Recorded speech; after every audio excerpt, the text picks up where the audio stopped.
Les mangeoires et les abreuvoirs sont des matériels d'élevage utilisés pour stocker les aliments et l'eau pour nourrir les animaux. Comment ces accessoires sont-ils fabriqués? La réponse dans ce journal. La République fédérale d'Allemagne a octroyé 500 millions de dollars à l'Égypte et 250 millions d'euros à la Tunisie. Nous en parlerons dans cette édition.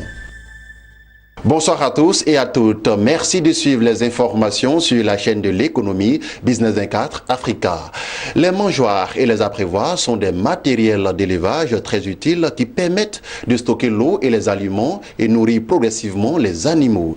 Ces accessoires sont fabriqués souvent de manière artisanale et chacun avec une spécificité. Toutefois, ce métier est loin d'être négligeable car il est une source de revenus. Sandrine Bamba et Léon Gilbert nous en disent davantage. Nourrir ces animaux en toute sécurité ne se justifie pas. Cependant, pour le faire, il faut avoir le matériel adéquat tel que les mangeoires et les abreuvoirs. Mais la fabrication de ces accessoires n'est pas chose aisée et pourtant c'est ce métier qu'a choisi d'exercer Mamadou Saliou. Installé à son compte depuis plus d'une décennie à Ndotré dans la commune d'Abobo, il fabrique et importe des mangeoires, des abreuvoirs, des mous gâteaux et même des cages pour lapins. Aujourd'hui, Mamadou Saliou est un expert en la matière et ne se plaint guère. J'ai pratique ce métier à l'âge de 12 ans et je l'ai appris à Djamé. Je travaille avec le oncle, mon père a son nom, le oncle est décédé. Bon, maintenant, je travaille pour moi-même.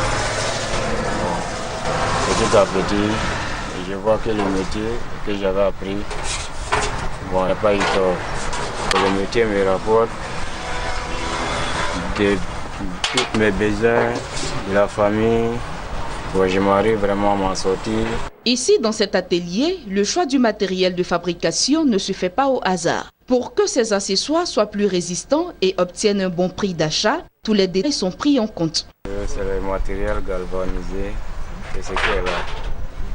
Quand on peut l'expliquer avec le mot de gâteau. On prend aussi des zincs, on prend les fers 6, les fers 8. Ça dépend du travail qu'on veut produire. Comme on le voit, il n'y a pas de sous-métier. La suite des informations en bref et en images et rendons-nous au Cap-Vert où le pays désire produire la totalité de son énergie à partir du renouvelable d'ici à 2020. Ce nouvel objectif est 2 fois plus ambitieux que celui fixé à 2010, à savoir produire 50% de l'énergie consommée à partir des sources renouvelables. Si elle y parvient, l'île deviendra le premier État de la planète à consommer une énergie entièrement verte.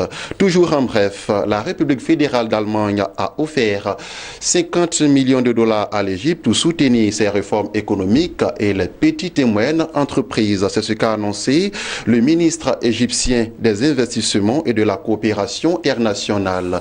Terminons avec cette information. Selon les prévisions de l'Organisation des Nations Unies pour l'alimentation et l'agriculture, FAO, la production mondiale de blé de 2017 s'établira à 744,5 millions de tonnes.